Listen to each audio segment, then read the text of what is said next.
Hey, everybody, it's Thursday. It's Thankful Thursdays. I'm Kaylee, the teacher of finances. And tonight I just want to talk to you guys. So if you want to hang out the whole time and listen to the whole thing, that's awesome. If you just want to catch a piece of it, that's cool too. We were talking this morning in our coaching call about all kinds of stuff. But the founder of my organization made this quote. He said, every battle you're going through is a battle that will help you help others. And on my calendar today for Thoughtful Thursday, it was talk about why you're thankful or grateful for your job or the opportunity that you have to make a living for your family. And so I started thinking, I was like, well, I think I'm just going to, I'll explain why I'm happy about it. But I feel like if I don't take you back and kind of break down my story itself, then you're not really going to understand why I'm so grateful for it. So if you catch this live, if you're at any point in time, you know the drill. Drop a 1 in the comments. If you catch it afterwards, drop a 2. But if you want to hang out the whole time, awesome. If not, it's cool. I just want to share because hopefully it'll touch somebody's lives. So this is something that I just came up with. It's something that I feel like is really important and means a lot. And it's just a quote that came to my mind. I made this up. A lot of times I bring you other people's quotes because they touch me, but this is just something I made up. So live your story, but take ownership and change the chapters. You don't have to keep feeling stuck. Take control, become the author of your life story, then share it with others so you can help them change their story. So, what does that even mean for you? I'm going to share with you what it means to me and why I'm so grateful for the organization I'm a part of. The organization that I'm a part of has literally changed my life and my family's lives. In July of 2022, I went to a convention for the Rockstar Integrity Group, and we covered all the areas of mentally, physically, spiritually, and financially fit. And at the time, I didn't really understand all of that. But that was like the theme of our convention. And we did so much more than just simply talk about those areas. We were provided with these keys that like unlocked the relationship doors that I had convinced myself no longer existed. I didn't realize that there was even relationships that could be made in an organization after you hear my story. So whether or not whether or not we say it out loud, as a human, we have this desire to be a part of something. Everybody has a desire to be incorporated in something. Well, the Rockstar family was my something. For once in my life, I walked in as a stranger and not only like didn't feel the awkwardness, I just felt like I belonged there. We all go into these situations and it's like you walk in and it's awkward because everybody has their friends, everybody knows each other. And for me, it was just the first time that I went into a place and I felt like I already knew these people. And most people really didn't know who I was. They didn't have any idea who I was. But I didn't care. They were so nice to me and they treated me like I was family from day one. So I came home and I told Colton, babe, I think I have found what it's going to take to reopen the doors to the Kaylee most people know me as, but it's fixing to be a new and improved version of me. So if you've ever worked for a place before, you've worked for someone before, if you've worked with people just in general, maybe not even in a job, maybe it was in school, that made you downright miserable, then I'm sure you can easily relate to this. I mean, there's so many work environments we get put in, and there's people that you have to answer to, and they just make you miserable. Or there's situations. And for me, that was like walking into that group of people, it was crazy because it was just like, wow, they don't even know me, but they're being nice to me and they'll make me feel welcome. They're not judging me. They're letting me set by out. It was just amazing. So anyways, so just a brief recap. I grew up in a small town. I graduated with like 25 to 27 people. I had a lot of friends, but I didn't have a close set of friends, if that makes sense. I was active in tons of organizations. I played sports. I showed animals. I was in leadership of my organizations I was in, but I still had a set of girls that were very mean to me. They were so mean to me. The first couple years of high school, one of them actually broke both of my wrists. And now, like I said, I wasn't like the easiest kid to make fun of. I don't feel like I did everything. I was active and nice to everybody. And it still happened. And it was to a point that I even had teachers like help me get out of class so I didn't have to deal with it.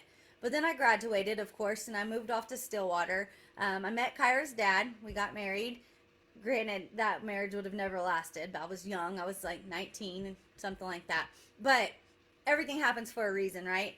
And so all these great things I had set up for myself or believed was going to happen after I graduated high school pretty much were just thrown out the door after I got married. I just lost complete focus. I went to Stillwater and I partied and I had completely got off the track of what I wanted to do. Ended up becoming a mom at the age of 20. And of course, I wouldn't trade that for the world. She's such a blessing to have, and I'm so thankful she's my child. Like, she's helped me stay on the right path, to be honest. But I definitely set my hand up of cards to be not in my favor by the decisions that I was making. At 21, Kyra was about 13 months old, and life went from being decent to feeling like I had been hit by a tornado, a hurricane, and a pack of lions at the same time. So, like I mentioned, her dad and I were married, and one minute he was there and the next minute he was gone for good. And he didn't pass away or anything, but that's another story. But he was there and then he was gone. And so I went from feeling like I kind of had my life together the best I knew it to everything being changed. We had a 3-bedroom house, we had bills to pay, and literally in a matter of minutes I became a single mom to a 13-month-old baby. My job was decent, but it wasn't enough to pay the bills by myself. So I ended up moving into this townhome that was right down the road from where I lived. That was more affordable. It was like a 2-bedroom. It was a nice little townhome. It was good for me and Kyra. We lived there for several months. I can't remember exactly how long it was, but we lived there for a little while.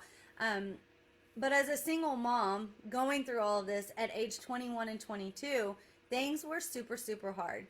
I just wasn't taking care of business the way I should have. Like, just, I'm being 100% transparent. I was a good mom, and I wasn't like just leaving my child with random people or anything like that. But I was going to school full time. So I was working during the day, going to school full time in the evenings. And a lot of the times Kyra would be with my mom or with my family members. And so when I would get out of the classes in the evening, I would go to the bar. And then one thing led to another, and because I was going to the bar during the weekdays, I lost my job. So I had to start working on finding a job.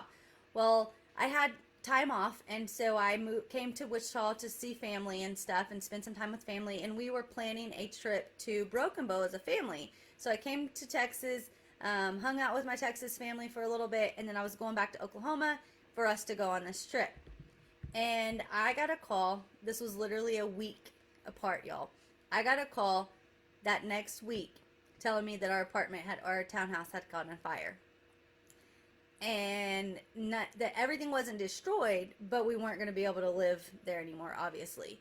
So now here I am at 20, I think I'm 22 at this point in time in life, 22 or 23, homeless and jobless and a single mom. And thank goodness I had renter's insurance. I was a little bit smart back then. I did have renter's insurance. And I did get, some money off of that. So we stayed in hotels for a while. I kept looking for a job. I finally got a job out through Express, and I found a new apartment.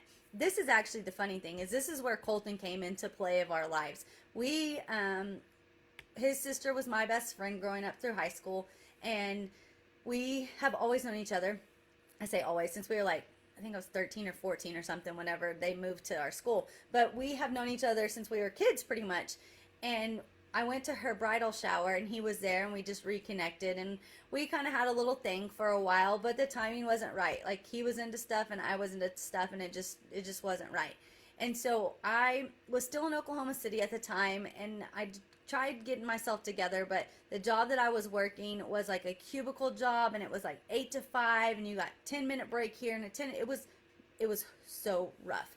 And so I just had so many things going on and so many changes that had happened that I was ready to get away from Oklahoma City. It was one of those situations where you're just like, you have to take yourself out of the situation because there's too much. It's so much baggage, right? Like they always say, like you pull a U-Haul van with you. Well, my U-Haul van of Oklahoma City was huge, full of stuff. And so I moved back to Texas, and I moved in with my dad and lived with him for a little while. And then I ended up meeting I haven't had very many relationships in my life. And so I met this guy and started dating him. And eventually I was able to go back to school because he helped me with Kyra and stuff. And I wanted to do nursing. And then I decided that, nah, I don't really, nursing's not my passion. I want to do stuff with kids. And so that's how I got into teaching. Is I was tutoring at a school and working with this little girl. She was partially deaf in one ear and completely deaf in the other. It touched me that, wow, I can do so much to help these kids. And I have the worst glare on my glasses tonight, but I can help so much to do so much to help kids and help the future generations and things like that. Why don't I just go to school to teach? And so I changed my major. And then about halfway through my degree, I realized that my relationship was crappy and I didn't want my daughter to see me living and pretty much supporting a man is what I was doing, like, to be honest. But I didn't want her thinking that that was 100% okay. And I wanted better for her. And so I ended it. We were together, I think it was like a year or a year and a half or something. And by that point in time, I was over it. So it really didn't affect me. I just went back to being a single mom. I'd already been a single mom for a while. And then I went back to doing it again. And luckily, I had family to help me. They helped me with when I had night classes so I could finish up school. I finally got to finish school. I feel like it took me forever because it did. I graduated in 2008 and I did not graduate with my bachelor's until 2017. So it took me a long time to get my first degree. But I got a job like that summer, and it was at my first choice of schools. I wanted to teach at Booker T so bad, and that's where I got the job. I taught there for 3 years. The second month into the year, so school starts in August, in September, Colton and I reunited. And at the time, this is so funny, I talk about how Oklahoma City was my baggage. He was in Oklahoma City and I was here in Texas. And starting in October of 17, I actually started, due to, again, another story for another day, but started traveling up there to see him. And I would go up there on the weekends and see him. And I did that from October 2017, November-ish, until October 2019. So for almost 2 years, I was driving back and forth to Oklahoma City almost every single weekend. It was a trip. We were on the road a lot. And I was also, of course, teaching and, taking all my stuff. And there was so much going on during that point in time in my life. But I'm so blessed because now look at us, here we are. And so that's kind of how we originated and how we started and everything. But I was working on my master's degree. So I taught for about a year and a half, started my master's degree, and then COVID happened the third year I was teaching. And so my third year of being in the classroom, we left school at spring break and of course didn't go back. And at the time I was already looking for a different school to transfer to just because I had finished my master's and I wanted to work in special education. And so I was looking for a different type of position. Ended up but right before spring break, actually, it was like on my way home before we got out for spring break, I got the call from the principal saying that I got the position. School board just had to approve it. And so I was super excited about it. I was pumped up about this new job. Right around the same time, right around the time we were getting ready to get out for spring break, we decided to look at the house that we bought. Ended up buying this house. We bought it like through COVID. It was crazy. We were grandfathered in it. And so anyways, go fast forward a little bit, bought the house, got all that stuff, everything. Well, I started teaching at this new school and I taught there for about a year and a half. And it was because I wanted to teach special education. I got to teach special education first grade, co-taught. So it was the same grade I'd always taught, but with special ed. And I loved the concept of everything. But at that, I guess it was my year mark. I guess at that year mark, I had realized I probably had made one of the worst mistakes of my life at that point in time. For me, it was the worst mistake. And it was just because of the situation of my job, the circumstances of the school. There were so many things that played into it. It was a horrible, horrible experience. In May of my first year teaching at Milam, I came home and I literally thought I was having a heart attack. I laugh now because I survived it.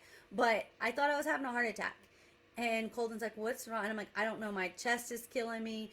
My blood pressure was super high. I felt horrible. Well, I go to the doctor the next day and it's just anxiety. And he asked me all these questions and all this stuff. And so he ends up putting me on anxiety medicine. I've never ever in my life have had those types of issues at all. And so we get out of school for summer finally. We decided to get married. So many things over the course of time when I look back at it. We got married, and then we were also fighting for custody of our twins. And we went through that, won that battle, and then of course we went back to school that next August. And I kept telling myself that it was going to be okay. It was because it was the year after COVID. Everything had changed. Life was different. All of that stuff.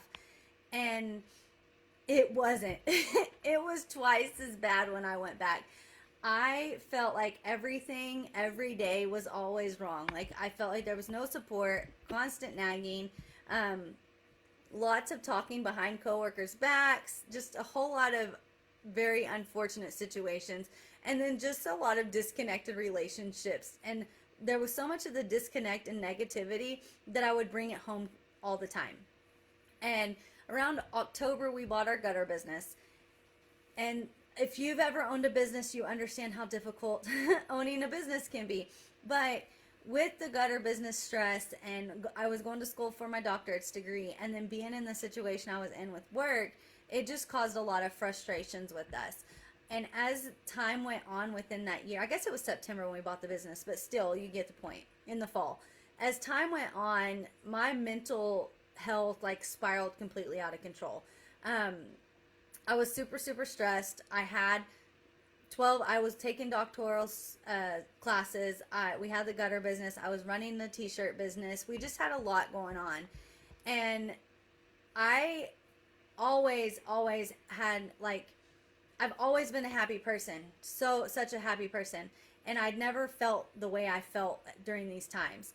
And so I just couldn't understand it. Like, I had finally found a faithful man who loved me and my daughter unconditionally. We had a home for our family. We had our country living that we wanted. We're business owners. But my mental state was so bad. It was crazy how bad it was. And it felt like I could never get out of it. Like I just could not escape it. No matter how hard I tried to dig and be grateful for what I had going on in my life and the positive things, I literally could not escape it. And to sit and say this it's just crazy. It makes me think about going back in it all. But I had thought there was times that it went through my mind, like life would just be better if I wasn't here. And for the record, like I said, I've never been that type of person. I've always been cheery. I've always been upbeat. If you've known me for years, you've known that I just don't really get down like that. And I really was to that point. I just was to a point, not necessarily that I would have ever done anything like that, because I couldn't do that. But I had those thoughts, and having those thoughts was frightening to me. And this is, like I said, this is all while I'm still teaching. But I had those thoughts, and it was so scary to me. And there was so many times that I just questioned, why am I here? Like, why am I even here at this point? That's was going through my head. But then I would snap out of it, because like I mentioned, I'm just not that type of person. And it was freaking me out that my brain was even thinking that. And I would just try to remind myself that I had a purpose. I knew that there was a purpose for me, and I knew that there was something I needed to do in life, but I was so lost from it. And Colton is the only person that even knew I was going through those feelings and felt that way. And that's why I'm sharing this story today, because I hope that it brings something to you. So if you're going through something and you're going through struggles, that you can relate to it and think like, dang, if she really felt like that or was going through like that, then I can go through it. I can make it out too. I can survive this. I can handle what I'm dealing with. And so all of the smiles that you see on the outside of people don't always reflect the reality of what's going on in their life mentally. A lot of the times people are fighting these really huge battles, but we put on this happy face because it is we just don't want people to know we're going through it. So the smile I fronted for everyone is definitely not the reality of my life at the time. I was lost, confused, broken, unhappy. And it wasn't my marriage, it wasn't being a mom, or any type of circumstances like that. It was all internal circumstances, and I just couldn't figure out how to get it back in control. So in November of that year, my mom and one of her really good friends, she's like an aunt to me, had just asked me, and they were like, "What is wrong with you? Like, what is wrong with you?" And Colton used to always say, like, "I don't know who you are, but my wife isn't here. Like, what happened to my wife?" And so at that point, after hearing it so many times, I knew I was just to a point like my life, I have to do something different. And so we talked about it. And so the first thing we decided was eliminating that toxic environment, just to start and see. So December, I quit, and I was to a point that I didn't even care what repercussions came of it. I actually lost my teaching certificate for a year, but they didn't 100% revoke it until April because I was trying to fight it and all different things. But I decided that it was just too much stress for me to even deal with going through the fight, you know? And so I worked on t-shirts. I did t-shirts for a while, and that kind of kept us up, going and alive, afloat, I guess you could say. And then once my certificate was completely sanctioned, I was able to decide how I wanted to handle this work from home job through a school that had offered me a position. I actually had talked to a person back then about insurance, and then I decided that I didn't want to do it because he told me to get licensed and then call him back. And I was like, yeah, not for me. Doesn't sound too promising. So I took this job with K-12 schools. It was a virtual school, and it was like a good transition at first, but I wasn't teaching. I was just a clerk, and it was super unorganized, and I constantly felt behind financially, of course. And then if you know me, you know I like challenges, and it was boring. Like, it was so boring. It was literally like spreadsheets like this all day long. So back to job searching again. And finances were super tough, but I had gotten better. I wasn't feeling the way I had felt, like I mentioned in the earlier part of this video. But I looked for virtual schools, I looked for data entries, I looked for sales, and then I still kind of had in the back of my mind I wanted to get into financial services, just not with the one person that I had talked to originally. At this point, I quit taking meds. I didn't feel all down and dark and in a hole anymore. And in my mind, I really believed that leaving the classroom was going to be the golden ticket for me to get back to myself. But it just didn't happen like that. I really didn't know what I needed and how I needed to fix the brokenness. Because if you've gone through different things like that, or you've been in experiences like that, you don't always know how to fix it. And so I just didn't have the tools that I needed or the knowledge to change my mindset at the time. And so, thanks, Anthony. So I was just searching again. So I was searching for a job. I was searching for something, anything to help me. And at that point, I stumbled across the Rockstar Integrity Group. I had to turn my heater off. I'm hot now. But I had stumbled across the Rockstar Integrity Group through this job posting. Honestly, don't even remember filling it out. But I got this phone call from my coach, and we interviewed. And the next day, I met her and Eric. I met Jen on the phone, and then Eric the next day. And I really felt like it was too good to be true. I'm like, there's no way there's another person out there that answers the phone perky and so excited about stuff the way I get. And I I had to do an onboarding Zoom, and I really almost backed out like right before. I was super nervous to do the Zoom, and I just was like, oh, wow, this is going to be like the other people I talked to. Well, they were so excited and so positive and just like so upbeat, and just, it was something I'd never experienced before. And so I just figured, okay, you know what? I won't lose too much by just jumping on a Zoom with them a couple times a week. And so I did. And then they were like, okay, you got to do trainings. I did trainings, and I started going through all my appointments and get my license. And anybody that did a training appointment for me back then, thank you. I still appreciate it to this day because it helped me so much. But one night we were sitting outside. We had just got our puppy, and Colton looked at me because I had been with the organization about a month, maybe month and a half. He looked at me and he was like, this Rockstar family is exactly where you need to be. And I said, kind of just smiled. And he said, I think my wife is back. I will never forget that.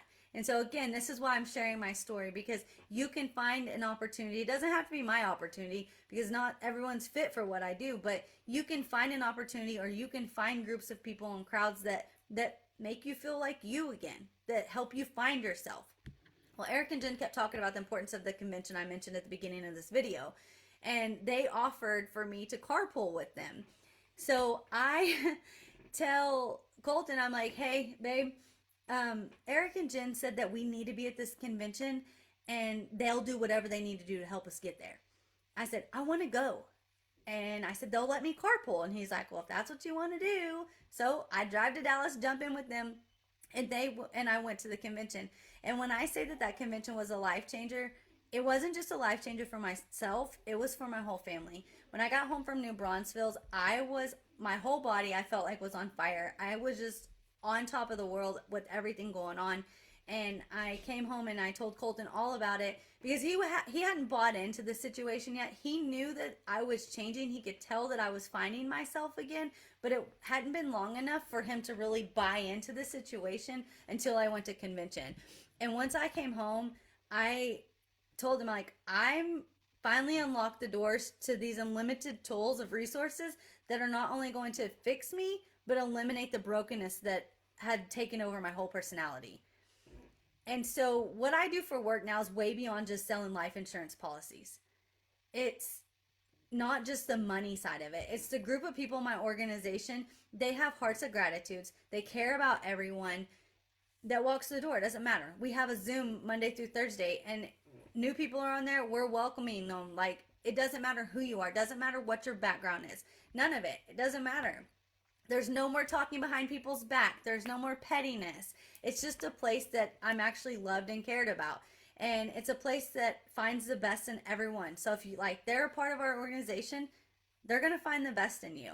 And so not only have they taken in me, but they've also accepted Colton too. And like, he's not even licensed and he's a part of our organization. And so through the Rockstar Integrity Group, I continue to work and I continue to learn about my mental, spiritual, financial, and physical fitness. And it's helped me to find that confidence in myself again. So when I wake up in the morning, like, I know I am who I am and I know I am where I'm supposed to be. And I have that, what you see on like Facebook Lives all the time was not me this time last year. This time last year, I was still in that dark hole, completely lost. But it's given me the confidence to come to Facebook and do lives and share my stories and share the tips and tricks and all the different things that have helped me so much to whoever wants to hear it and needs to hear it. And so, you know, if you listen to this or if you know someone that's struggling and you don't know how to help them, please, you can share my information with them. You can share my video with them, whatever it is. Like, I'm on this mission to help change people's lives. Not just in financial services, but just life in general. I have read so many different books. I've listened to so many different podcasts, and I have no problem sharing all of my knowledge with them. Because like I mentioned way earlier in the video, at one point in time, I didn't know why I was even on this earth anymore. And that's so weird for me to say because that is not, it's just not me. But that was where I was at. And this is where I'm at now. And I know that there is other things that people can do. Like, I know that there's a light that they can get to, but you just have to have the right resources. And so the gratefulness that I have today is for the Rockstar Integrity Group because I finally tapped into me. I definitely am not the best version of myself, but I am the best version of myself thus far. I know it never stops, and I know that I have to keep working on myself. Every day is a new day. And so I know what I want to be, though, and I know where I want to be, and I know what it's going to take to get me there. And what it's going to take to help my family have the best version of myself. And I share my story with you today because what you see on the outside of a picture is not what you always get. That's not really life all the time. A lot of us wear a face of makeup, right? A lot of us wear makeup that are hiding everything we're going through. But so many people face these huge battles, but they just don't share it because we're too strong to share it. And that was me. I was way too strong to let anybody know I was going through what I was going through. And most times it's the closest people around you. There's people around you that are probably going through a lot right now, and you have no idea because they're not going to share it with you because they don't want you to think that they're weak. And they're not weak, y'all. Nothing about it's weak. We can handle so much, but if you don't have the right tools in your brain and the right tools and resources to help you, it's hard to handle a lot. But when you're given those resources and tools to handle certain things, then you're able to really face those really, really tough situations because it's not really as tough anymore. I still have hard days. I still have hard times, like definitely, absolutely. But I have what it takes to keep pushing. I have what it takes for it not to knock me down on the ground and be in a corner curled up in a ball crying. And that's legit. Like, I have what it takes to stand up now, and I didn't have that before. So be patient with people, be understanding with people, listen to people, even if it seems minimal. Sometimes the smallest things are really big to them. So I hope this was meaningful, impactful, and provides hope to somebody that's struggling. So adding value to people's lives on a daily basis is crucial. Like, this world we live in is insane. It's crazy, all the different things that are going on, from the economy to the job losses to people and being sick, all the stuff that we have going on. It's crazy. So just add value. You can do it. If I can win the battle, you can win the battle, right? Keep your head up, keep pushing, keep looking for whatever it is that gives you your sense of belonging. My sense of belonging is the Rockstar Integrity Group and helping other families and people and just making a difference. But if you have any questions, or you need any help, or you need resources, whatever it is, please, please, please feel free to reach out to me, because you are not alone in this battle. So I'm Kaylee. I'm the teacher of finances. Thank you, Anthony, all for all of your amazing comments. I appreciate it. That's what I have for you tonight for Thankful Thursdays, and I will see you guys tomorrow for Financial Friday.